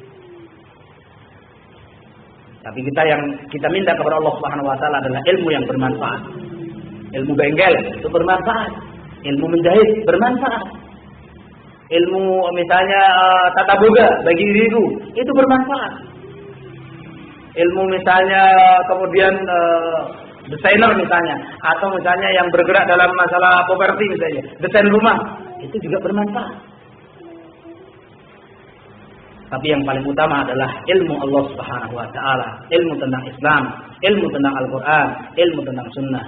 Sehingga ketika kita berjumpa dengan saudara kita yang dia ucapkan kepada kita Assalamualaikum warahmatullahi, kita jawab Waalaikumsalam. Bagaimana keadaan Anda sekarang? Baik. Bagaimana antum juga baik? Bagaimana pengajian hari ini? Apa yang bisa antum berikan kepada saya? Tolong saya berikan nasihat pada kesempatan hari ini. Masya Allah. Itulah ilmu-ilmu yang bermanfaat. Dan mohon maaf, mudah-mudahan Allah Subhanahu wa taala ijabahi apa yang menjadi keinginan kita. Pertemuan kita berbicara, saling nasihat menasihati. Ini adalah di antara harapan kita, berdoa kita kepada Allah Subhanahu wa taala. Ya Allah, aku bermohon kepadamu atau aku mohon kepadamu ilmu yang bermanfaat. Seperti ini mudah-mudahan bermanfaat. Ma'asyiral muslimin jamaah yang dimuliakan oleh Allah Subhanahu wa taala, Abdullah bin Mas'ud, sahabat Rasulullah sallallahu alaihi wasallam. Abdullah bin Mas'ud ini adalah sahabat Rasulullah SAW yang beliau non sewu. Badannya kalau orang Jawa bilang gini, kremeng. Kecil. Sehingga pada suatu hari Abdullah bin Mas'ud itu pernah manjat pohon kurma, tersingkap betisnya yang kecil. Kemudian para sahabat menertawakannya. Kemudian Rasulullah SAW menegur para sahabat. Abdullah bin Mas'ud radhiyallahu anhu beliau berkata, cukuplah ilmu untuk dapat membuat seorang hamba itu menjadi takut kepada Allah Subhanahu wa taala. Itu namanya ilmu. Tapi kalau ilmu itu dia dapatkan seorang dan tidak membuat takut dia kepada Allah Subhanahu wa taala, itu bukan ilmu. Tapi yang namanya ilmu menjadikan seorang yang mendapatkannya itu menjadi orang yang takut, bertakwa kepada Allah Subhanahu wa taala. Takut dan juga bertakwa kepada Allah Subhanahu wa taala. Kemudian kata Abdullah bin Mas'ud, dan cukuplah kebodohan itu menyebabkan seorang lalai tentang Allah, lupa dengan Allah Subhanahu wa taala. Al-Imam Al-Baghawi rahimahullahu taala menyebutkan bahwa seseorang memanggil dan berkata kepada Asy-Sya'bi, "Wahai alim." Jadi Al-Imam Asy-Sya'bi dipanggil oleh salah seorang muridnya, "Wahai alim, berfatwalah." Kemudian Al-Imam Asy-Sya'bi rahimahullahu taala menjawab, sesungguhnya, kata beliau, Al-Imam Asy-Sya'bi menjawab, sesungguhnya yang namanya alim itu adalah orang yang memiliki rasa takut kepada Allah Subhanahu wa taala. Itu baru dikatakan alim. Kata Imam Asy-Sya'bi, beliau adalah seorang alim, dipanggil oleh para muridnya, "Ya alim, berfatwalah kepada kami." Apa jawaban beliau? Kata beliau, "Wahai murid-muridku, yang namanya alim itu adalah orang yang memiliki rasa takut dalam hatinya kepada Allah Subhanahu wa taala." Buat apa banyak ilmu tetapi tidak menjadikan dia orang yang takut kepada siksa dan azab Allah Subhanahu wa taala? Ma'asyiral muslimin jamaah yang rahimakumullah, Al-Imam Syekh Sa'di rahimahullah taala berkata dalam tafsirnya, tafsir Sa'di, ayat Allah Subhanahu wa taala di atas tadi yang wa minan nasi wad dawab wal an'ami tadi, kata beliau ayat ini adalah dalil tentang keutamaan ilmu, tentang kemuliaan ilmu, karena ilmu akan menumbuhkan sikap takut seorang hamba kepada Allah Subhanahu wa taala. Tapi ya tadi perlu kita ingat, jangan kemudian kita ngaji 2 bulan lagi baru ngaji lagi. Alhamdulillah saja tadi yang sahabat Nabi aja dinasihati oleh Nabi saatan, ya kan? Makanya dalam Islam itu kan ada khutbah Jumat, ya. Seminggu diberikan peringatan. Ittaqillaha haitsu ma kuntum, bertakwalah kalian kepada Allah. Makanya di antara rukun khutbah Jumat itu kan ada nasihat takwa. Diingatkan untuk bertakwa kepada Allah dengan cara menjalankan seluruh perintah Allah, meninggalkan larangan Allah Subhanahu wa taala. Seminggu lupa lagi, manusia hiruk pikuk dengan kesibukannya di dunia ini. Diingatkan lagi dengan salat Jumat lagi. Diingatkan lagi dengan salat Jumat lagi. Tapi bagi kita tidak cukup tentunya dengan hanya mendengarkan khutbah Jumat saja. Dengan cara menghadiri majelis taklim, membaca buku supaya kita teringat, tergugah hati kita. Kemudian kata Sa'di rahimahullahu taala, beliau mengatakan sudah betul. Saya sudahi dulu tentang motivasi ini. Saya akan singgung ini, mudah-mudahan bermanfaat. Hadis Nabi sallallahu alaihi wasallam yang diriwayatkan oleh Mu'adz bin Jabal. Hadis ini juga ma'ruf, sudah sering kita dengar. Mudah-mudahan juga kita bisa mengambil faedahnya. Kata Mu'adz bin Jabal, beliau mengatakan, kuntu radifan nabiyyi alaihi salatu wassalam ala himarin. Dahulu aku pernah diboncengkan atau membonceng Rasulullah SAW di atas kendaraan keledai beliau. Jadi kendaraan Nabi SAW dulu diantaranya adalah keledai. Tapi Masya Allah, keledainya kuat untuk boncengin Mu'adz bin Jabal. Kemudian Rasulullah SAW mengatakan, ya Mu'adz, wahai Mu'adz. Jadi ini diantara sunnah bahwa ketika kita berada di atas kendaraan, kita disunnahkan untuk saling nasihat menasihati dalam urusan agama.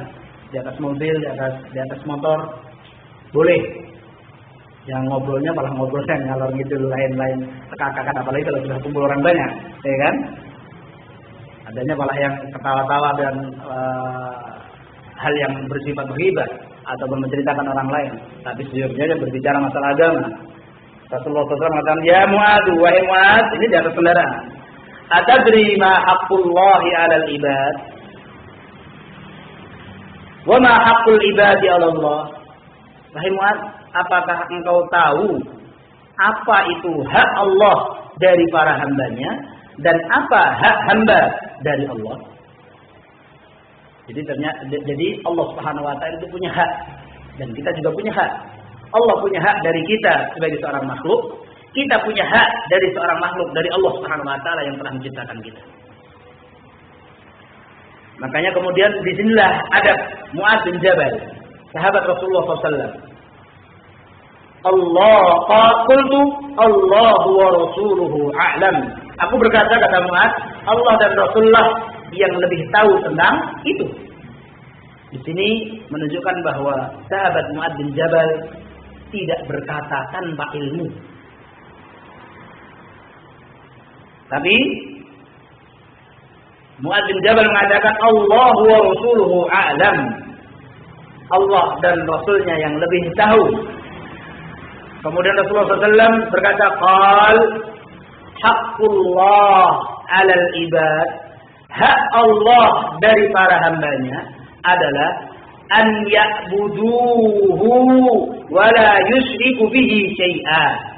Hak Allah dari para hambanya yaitu agar hamba-hamba Allah itu menyembah Allah satu-satunya dan tidak melakukan kesyirikan kepada Allah sesuatu apapun. Ini hak Allah. Hak Allah itu tidak disekutukan. Hak Allah itu ditauhidkan. Maka apakah kita sudah memberikan hak Allah? Hak Allah dari kita sudah kita berikan kepada Allah Subhanahu wa taala? Sudahkah kita hanya menyembah satu-satunya kepada Allah Subhanahu wa taala dalam segala bentuk ibadah kita? Dan sudahkah kita jauh dari kesyirikan, baik yang kita tahu maupun yang tidak kita tahu, baik yang kita sadar ataupun yang tidak kita sadar? Seperti tadi, kalau saya mau mencontohkan yang lebih gamblang, mungkin misalnya Pak Muin, beliau ingin bangun kamar mandi misalnya, otomatis dia memanggil seorang tukang. Hak Pak Muin dari tukang itu adalah mendapatkan bangunan kamar mandi yang sesuai dengan spek yang sudah ditentukan, dengan bahan-bahan yang sudah ditentukan, dengan pengerjaan dan finishing yang bagus. Ini haknya Pak Muin dari hamba tadi, dari tukang tadi. Tapi tukang tadi punya hak dari Pak Muin.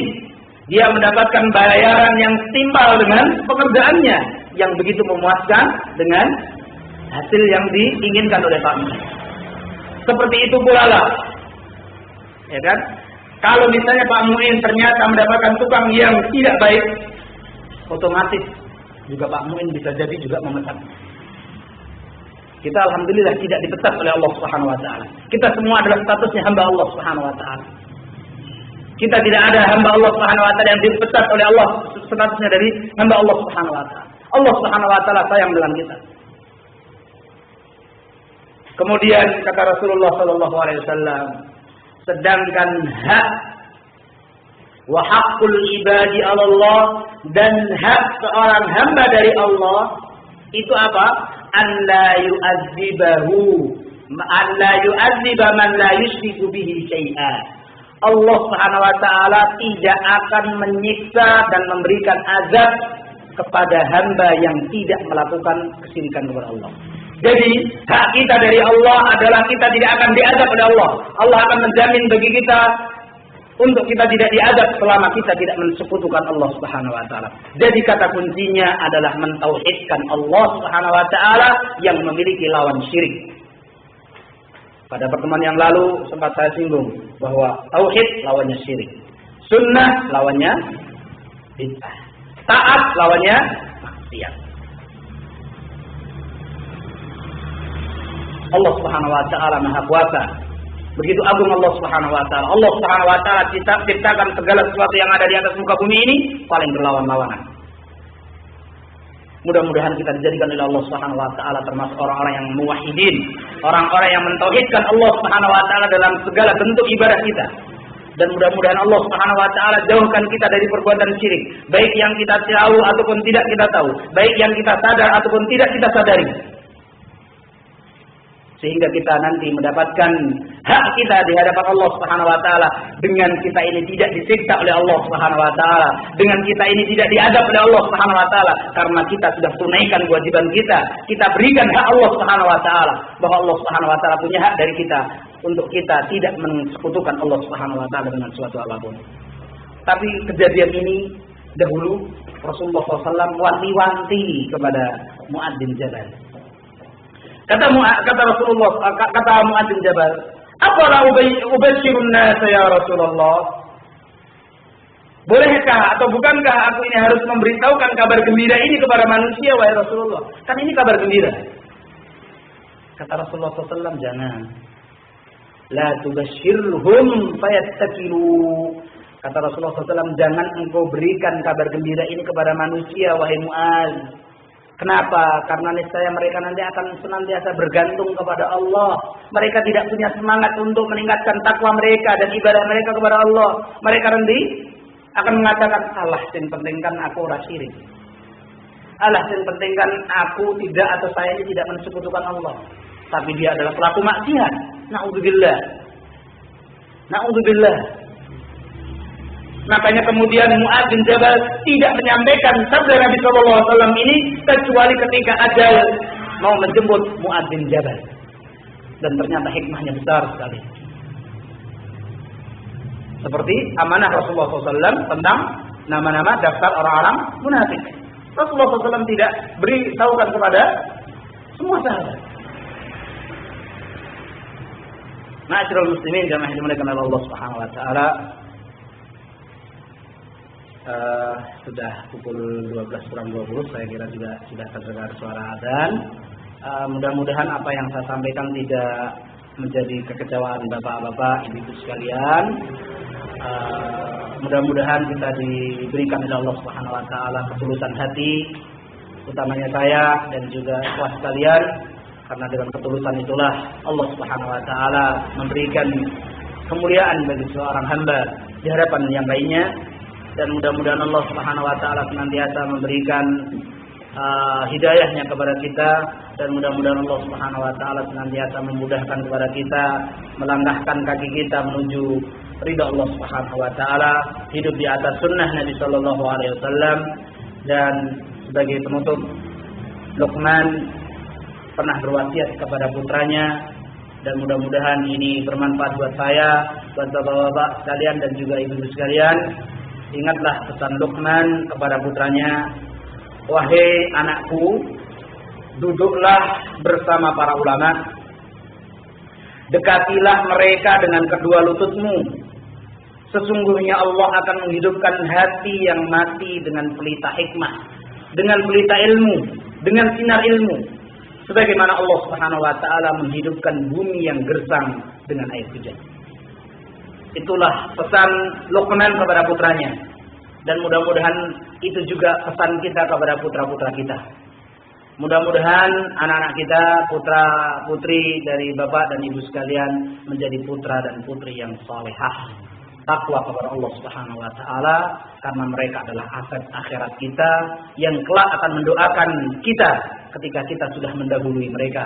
Dan mudah-mudahan mereka adalah anak-anak yang hidup di atas sunnah Nabi Sallallahu Alaihi Wasallam, dan mudah-mudahan kita berikan hak mereka.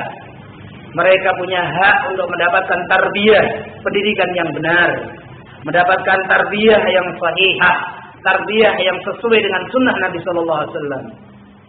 Dan kita juga punya hak dari mereka untuk mereka mendoakan kepada kita doa kebaikan untuk kita, baik ketika kita masih hidup maupun sudah meninggal. Tetapi hak kita itu bisa tercapai manakala kita sudah tunaikan hak anak-anak kita dari kita. Maka oleh karena itu, berikanlah hak anak-anak kita, niscaya kita akan mendapatkan hak kita dari anak-anak kita. Didiklah anak-anak kita menjadi anak-anak yang diridhai oleh Allah Subhanahu wa taala. Niscaya kita akan mendapatkan doa dari anak-anak kita berupa keridhaan dari Allah Subhanahu wa taala untuk kita semuanya. Demikian yang bisa saya sampaikan, mudah-mudahan bermanfaat buat saya pribadi dan juga ikhwas sekalian. Wa akhiru da'wana alhamdulillahirabbil alamin. Mohon maaf atas segala kekurangan. Jika ada hal-hal yang kurang sesuai, ada kesalahan, maka saya mohon koreksi, mohon untuk bisa dibenarkan, mohon untuk bisa ditegur, karena saya juga seperti antum semuanya. Hanya saja yang membedakan saat ini sayalah yang berbicara di hadapan antum, dan tidak mustahil adik saya ini, anak saya ini suatu saat yang akan duduk di hadapan kita, dan tidak mustahil di antara ikhwat sekalian nanti akan menjadi orang yang sering kita dengarkan fatwa-fatwanya, nasihat-nasihatnya kepada kita. Wa akhiru da'wana alhamdulillahirabbil alamin. Wassalamu alaikum warahmatullahi wabarakatuh.